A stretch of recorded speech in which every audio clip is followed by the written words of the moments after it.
নমস্কার বঙ্গবার্তা টিভিতে আমি রমিত। এই মুহূর্তে আমরা চলে এসেছি নদিয়া জেলা দুর্গাপূজা পরিস্থিতি। এই মুহূর্তে আমরা দাঁড়িয়ে আছি এখন নদিয়ার সেই ঐতিহাসিক রাজবাড়ি, অনেক স্বাধীনতার ইতিহাসের সাক্ষী বহন, আর সেই রাজবাড়ি দুর্গাপুজো রাজরাজেশ্বরী নামে পরিচিত। নদিয়ার কৃষ্ণনগর রাজবাড়ির দুর্গাপুজোয় জড়িয়ে রয়েছে অনেক ইতিহাস। এখানে দেবী দুর্গা রাজরাজেশ্বরী রণরূপিণী। দেবীর সামনের হাত দুটি বড়, পিছনের 8টি হাত তুলনায় ছোট, গায়ে বর্ম, মুখে যোদ্ধার দৃপ্ত অভিব্যক্তি। পৌরাণিক সিংহই দেবীর বাহন। উল্টো রথের পরদিন থেকে কাঠামো পুজো দিয়ে দুর্গাপুজোর সূচনা।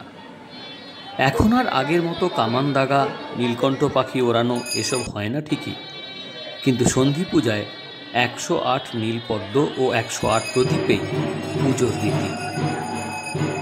রাজবাড়ির আকর্ষণ আজও অটুট। রাজবাড়ির পুজোয় মহালয়া থেকে শুরু হয় ভোগ রান্না।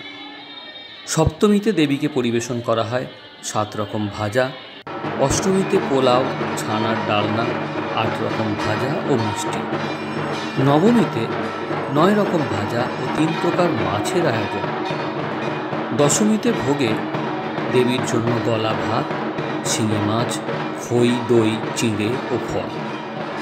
2002 সালে রানী অমৃতা রায় রাজপরিবারের সবার জন্য মানুষের সঙ্গে সিঁদুর খেলার সুযোগ করে দেয়। এবং মাকে ডাকছি যেন পৃথিবীটা শান্তিময় হোক, এবং সব থেকে বড় জিনিস আমরা নিজেরা শান্তিতে থাকতে পারি, এবং এই যে অন্তর্দ্বন্দ্ব বা মানুষের সঙ্গে মানুষের ভেদ, এইগুলো যেন মিটে যায়।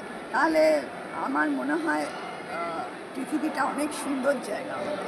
এবং তাই জন্যেই কিন্তু মা প্রতিবার আসেন, যে মা যে অসুর বধ করছেন সেটা এই অসুরগুলো বধ করছেন, ভেতরের অসুরগুলো বধ করছেন, যাতে আমরা একটা বেটার হিউম্যান বিইং হতে পারি। সব থেকে বড় জিনিস হচ্ছে, কত বাড়িতে তো পুজো বন্ধ হয়ে গেছে, আজকে এখনও নদিয়া রাজবাড়িতে পুজোটা চলছে। সেখানে কি মায়ের একটা কোনো ভালোবাসা বা কোনো দুর্বলতা নেই? তাহলে সেইভাবে মা যে আসছেন, মাও তো কৈলাস থেকে আসছেন, তাহলে সেখানে মাও নিশ্চয়ই সেইভাবেই আসছেন, যাতে নাকি আমরা চেষ্টা করে নদিয়াবাসীকে অন্তত সেইটুকু শান্তি দিতে পারি। এইটাই আমার বার্তা থাকলো, মনের বার্তা।